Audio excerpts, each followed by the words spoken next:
Are you frustrated with the number of injuries in Football Manager? I get it, it can be incredibly frustrating, right? Well, that's why I created this video with some tips on how to best manage your medical department. After much frustration, I've decided to study the topic and I developed some good strategies to mitigate the risks of losing players due to injury. As you can see here, my teams are always among those with the fewest injuries in the league.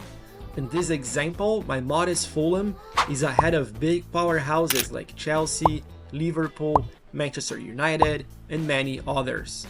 In this video, I will show you in details how to do this. First of all, do you know if you have a problem with injuries? The first step is to understand the current state of your medical department. You are going to click here on Medical Center, and right at the top, you will see two very important messages. The first one, in my case, says, we've seen a 17% decrease in injuries so far this season, compared to what we would expect on average. But how do I know how many injuries I should expect to have every season? It's simple. Go to the Injury History tab, and here you can find what you're looking for. Now that you know how you're doing compared to your medical department's expectations, how do you know how you are doing compared to other clubs? In the medical center, there is a second message from your staff. In my case, it says, we're currently ranked 14th in the injury table. Do you know where to find the injury table? It's easy. Go to the league, in my case is the Premier League, click on statistics and then on injury table. And here you basically have a ranking by injuries. Once you've understood the situation with your club, it's time to make several adjustments. The first one I recommend is going to the Training tab and clicking on Rest. This screen is very important. One of the columns shows your player's condition.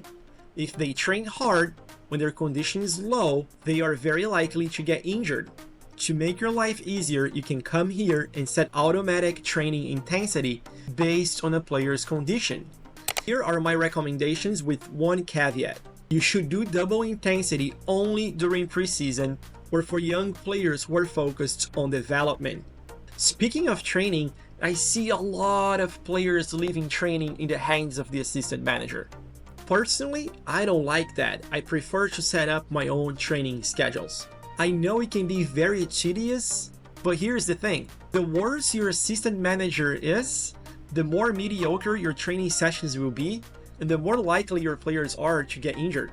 If you want to leave in the hands of your assistant manager, at least review his training sessions to make sure he's not doing anything crazy.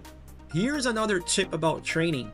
After every match, I highly recommend adding a recovery session. Recovery is better than rest to avoid injuries. Also, make sure you don't overwork your players. Avoid using the extra session during the season. It's called extra for a reason, and it's mostly used in preseason or special occasions. Oh, I almost forgot. There is a tab that most players totally forget about or ignore. The injury history. Why is it important? Because this is where you can see when your players usually get hurt, and you can plan your training schedules more appropriately. Lastly, use preseason to gradually build your players' fitness levels. Avoid starting with too much intensity right away, and remember to schedule a lot of friendlies. I have a full video on preseason, including a formula that I created. You can access here in the description.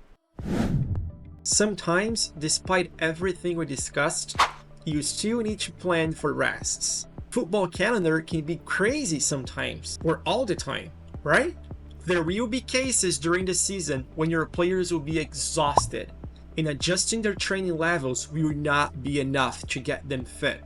Although your staff may send you a warning, I highly recommend you take a proactive approach and give your players a rest from time to time. How do you do this? Go to the medical center and look for players with high injury risk. My recommendation is to consider giving a rest to players whose match load are heavy and or who have high injury susceptibility. These are the ones likely to need a rest. To do that, right-click on a player's name, go to Training, then Rest. and you can select 1 day, 2 days, 1 week, or 2 weeks. This helps a lot. By the way, note that some players have high risk, although they haven't played, and that's exactly why the risk is high. They need to play. Make them available to the B team or youth squad, or at least limit their minutes per game. Now let's talk about the backroom staff, more specifically the medical team. There are two main roles, sports scientist and physiotherapist. What's the difference between them? The sports scientist works with you before an injury occurs. The better your sports scientist, the more reliable these reports will be.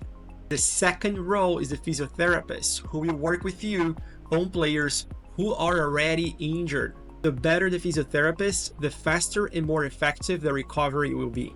Another interesting aspect regarding physiotherapy and current injuries.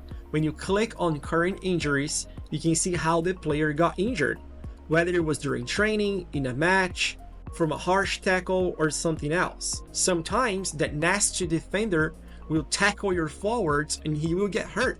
It's not your fault. It happens, it's football. One last tip, always check if a player is prone to injuries. That information will be available for the players in your squad or players you scout. If you click on reports and then go on coach report or scout report, it will tell you if the player is very injury prone. I'm not saying you shouldn't sign these type of players, but know that they are much more likely to get injured. These are my tips. I hope you found them helpful. Leave a comment if you have any questions. I respond everyone. Before you go, hit the like button, subscribe to this new channel. Thank you again. Until the next time.